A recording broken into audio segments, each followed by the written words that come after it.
On va continuer sur... alors, on n'est pas vraiment sur une thématique femme et argent, quoique, vous allez voir, il y a... Je ne sais pas qui a fait l'ordre de passage, mais il y a une sorte de fil rouge qui traverse les interventions. Vraiment, c'est un génie intellectuel, c'est subtil en plus.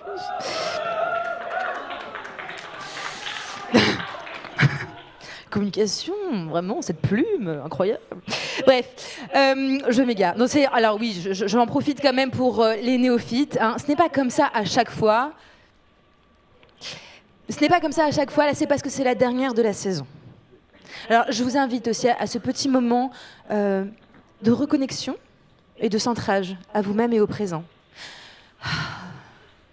Pour vraiment savourer pleinement chaque instant de cette soirée, car c'est la dernière avant au moins la rentrée, qui, en fonction de si vous êtes dans l'éducation nationale au niveau primaire ou au niveau études supérieures, c'est quelque part entre septembre, octobre, on ne sait pas trop.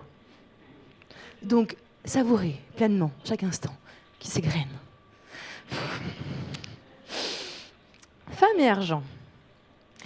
Alors, j'avoue que j'ai un attrait tout particulier et très personnel pour le sujet qui va suivre.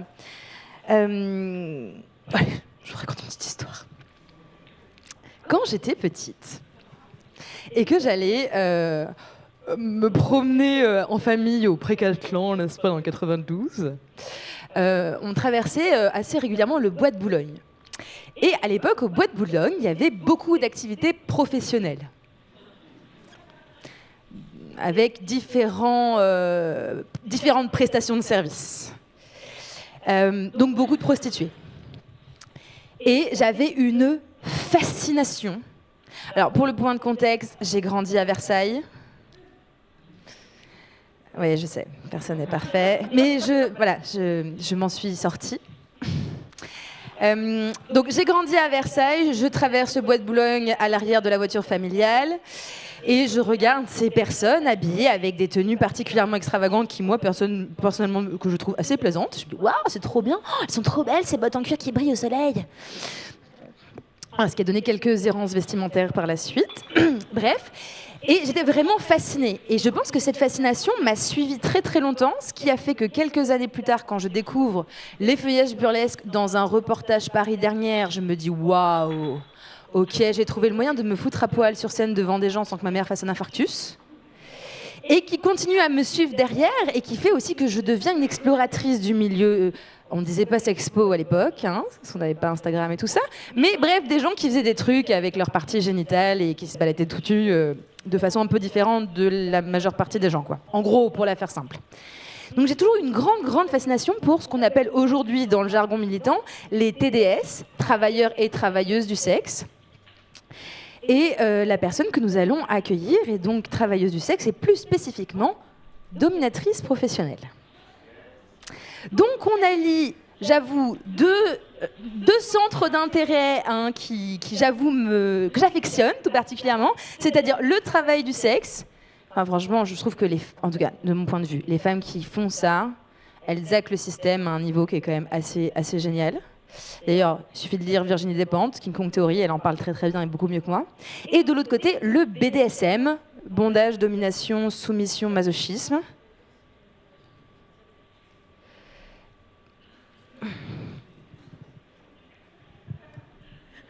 Le BDSM est un ensemble de pratiques dites paraphilie qui recoupe, si vous suivez l'acronyme, le bondage et la discipline, la domination et la soumission et le sadomasochisme. On essaye de ramener les fétichistes avec nous parce qu'on les aime bien.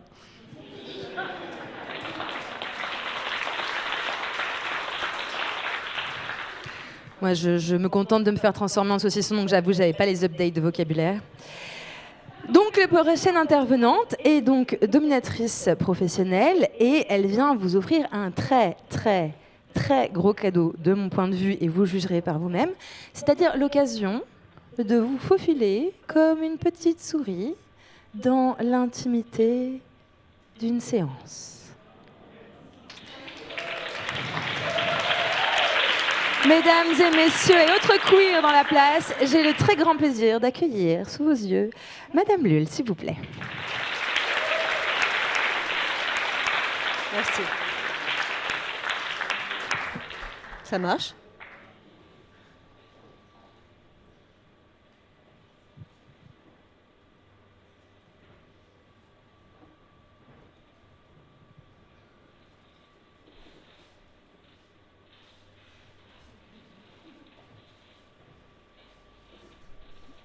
Igor n'est pas mon genre. Igor porte un pantalon à pinces, une chemise brodée à ses initiales, des mocassins à glands et un pull dont, jusqu'à ce jour-là, j'ignorais la couleur. Rouge marquis. Igor, ni beau ni laid, avec sa tête ovale plantée sur son corps chétif, se dit le descendant d'une grande famille russe, un aristocrate élevé sur la rive droite de la Seine qui, parlant précieux, me suppose des origines identiques aux siennes. Victor Igor n'est qu'un corps, et Igor oublie, en me voyant, que l'apparence n'a jamais fait les racines. Igor, futur politicien et soumis débutant, est adepte pour la morale du deux poids deux mesures, conservateur pour la morale de la société et libéral pour la sienne. Hypocrite, en somme. Ma remarque l'agace, ce qui m'enchante. Et enchanté, je le suis encore plus quand, questionné sur ses limites BDSM, Igor me sert un...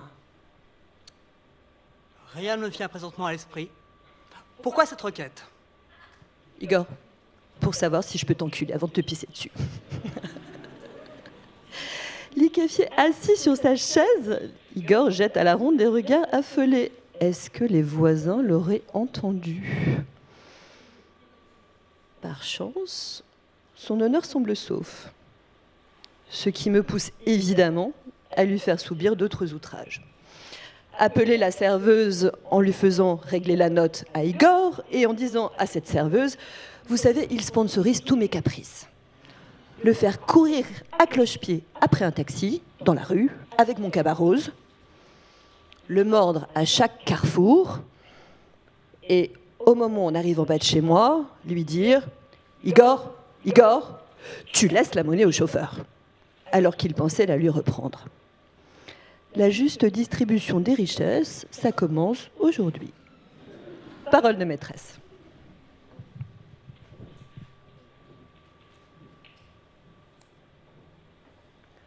Debout dans mon salon, voici Igor livré au plus vif de mes plaisirs, l'humilier. Pour cela, traité de moujik, soit de vulgaire paysan russe, cet aristocrate me paraît un excellent apéritif. Rampe, moujik. Rampe, rampe. Allez. Lâche. Lâche. Lâche. Viens. Lâche. Ah, stop. Et maintenant, aboie. Aboie. Aboie. Allez, mon petit toutou. Allez. Aboie. Aboie.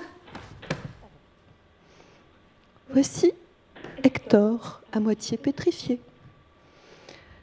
Partir de si haut pour tomber si bas, c'est sûr, ça bouleverse. Igor, je vais te faire une confidence. Quand Madame est fatiguée, Madame est méchante. Et aujourd'hui, Igor, Madame est très fatiguée.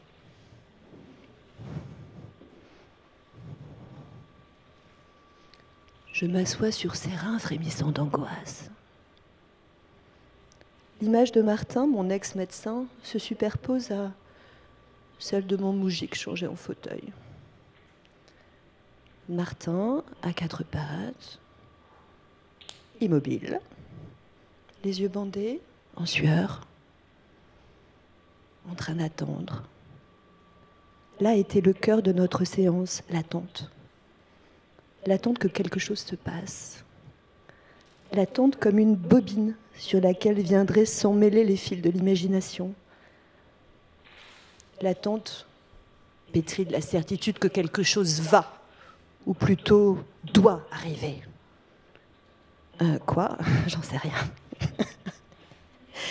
Igor me croit sûrement extrêmement organisée et il est très loin du compte. Je n'ai aucune idée de ce que je vais faire.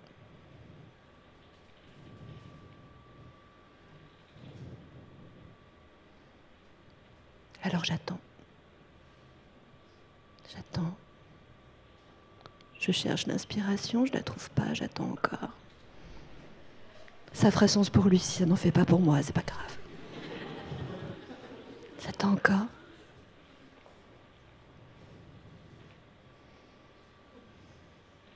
Il faiblit. Je l'entends.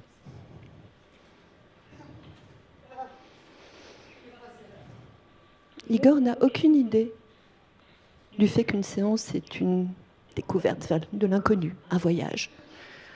Une addition, une co-création, celle du soumis et de moi-même qui peut accoucher d'une montagne, d'une souris ou d'un navet. Pas faux. Ok. Je suis charitable, je me lève. Oh. Enlève les mains. Enlève les mains. Aïe. Mais pourquoi prétendre accepter les mains si tu es douillet ? Excusez-moi. Ta gueule! Après tout ce que je lui ai fait subir ce jour-là, ce ta gueule me paraît bien inoffensif. Après le café, le taxi. Mais non. Nos lignes de faille ne passent jamais aux mêmes endroits.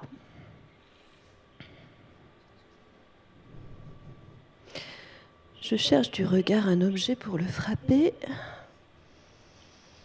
J'en vois aucun.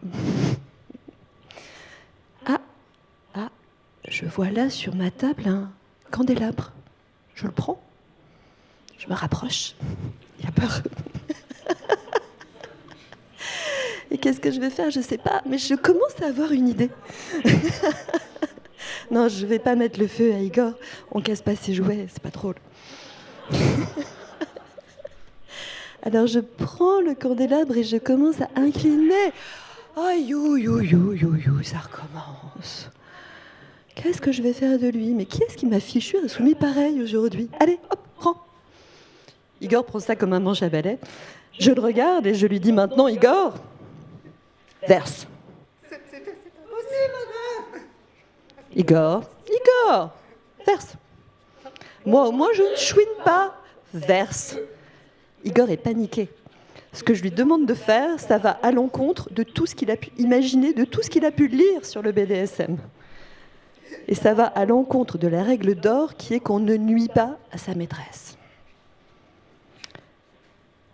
D'un autre côté, comme arraché à moi-même, je nous vois de profil.